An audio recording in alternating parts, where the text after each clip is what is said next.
안녕하세요 여러분. 오늘의 흥미로운 기사 내용은 트럼프와 해리스가 필라델피아에서 라틴계 유권자를 위한 경쟁을 벌이다. 그리고 엔비디아, AI에 대한 초기 관심, 표명한 집행자들로 인해 반독점 조사받다에 관한 것입니다. 우선 좋아요 버튼을 누르고 채널 구독 및 알림 설정도 잊지 마세요. 여러분의 관심과 지지가 저희에게 큰 힘이 됩니다.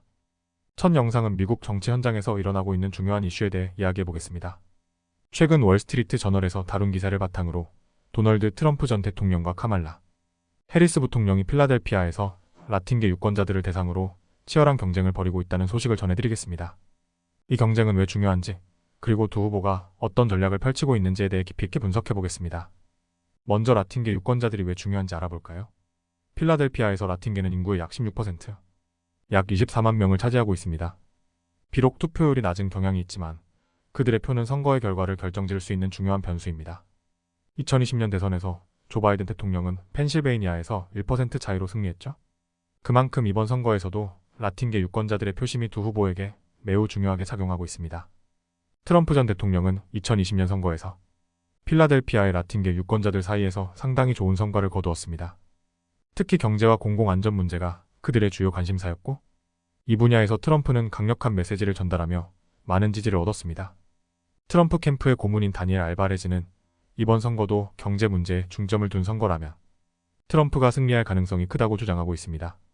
실제로 트럼프는 경제 회복과 공공안전을 강조하면서 라틴계 남성 유권자들을 겨냥한 메시지를 지속적으로 보내고 있습니다. 반면 민주당은 이번 선거에서 라틴계 유권자들의 지지를 놓치지 않기 위해 강력한 반격에 나섰습니다. 카말라 해리스 부통령의 캠페인은 지역 내에서 더 많은 활동과 소통을 강조하고 있으며, 이를 위해 필라델피아의 라틴계 커뮤니티와의 접촉을 강화하고 있습니다. 해리스의 캠페인 매니저인 줄리 차베스 로드리게스는 라틴계 성직자들과 만나 경제 발전과 주택 문제에 대해 논의하며 그들의 지지를 확보하려고 노력하고 있습니다. 또한 바이든 행정부가 코로나 팬데믹 동안 제공한 지원을 상기시키며 트럼프가 아닌 바이든이 어려운 시기에 사람들을 도왔다고 강조하고 있습니다. 그렇다면 라틴계 유권자들은 어떻게 생각하고 있을까요?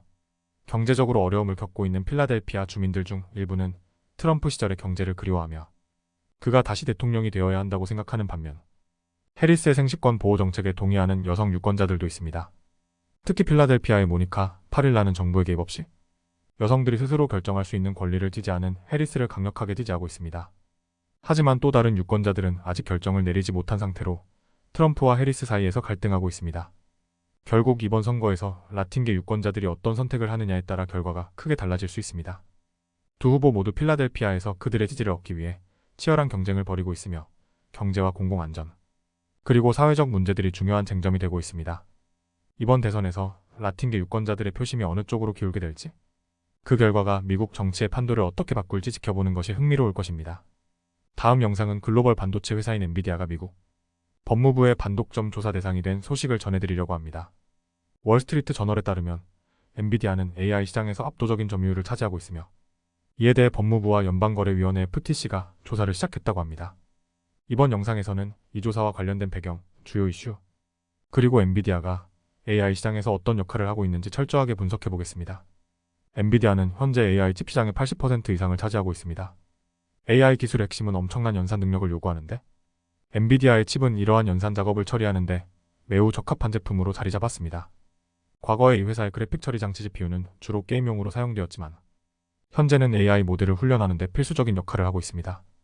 이러한 배경에서 법무부는 엔비디아가 AI 시장에서 지배적인 위치를 남용하고 있는지에 대한 조사를 시작했습니다. 특히 엔비디아가 파트너십 계약에서 독점적인 조건을 요구하거나 경쟁사들이 진입하기 어렵게 만드는 방식으로 시장을 지배하고 있는지 여부가 주된 조사 대상입니다.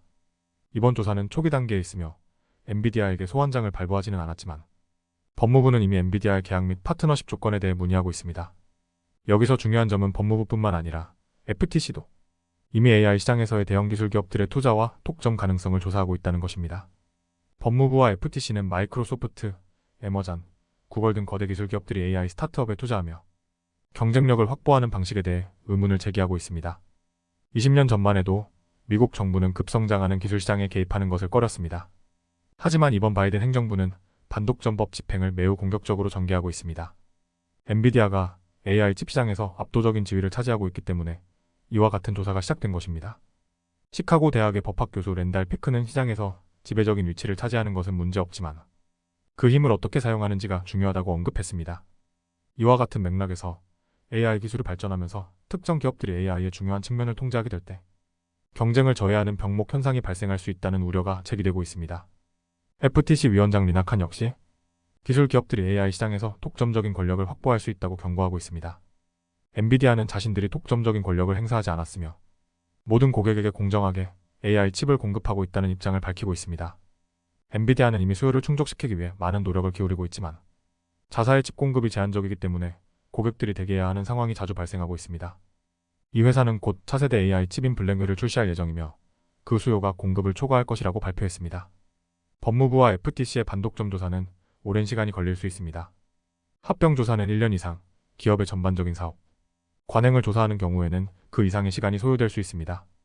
특히 엔비디아의 최근 AI 스타트업 인수와 관련된 조사가 추가로 진행될 가능성도 있습니다.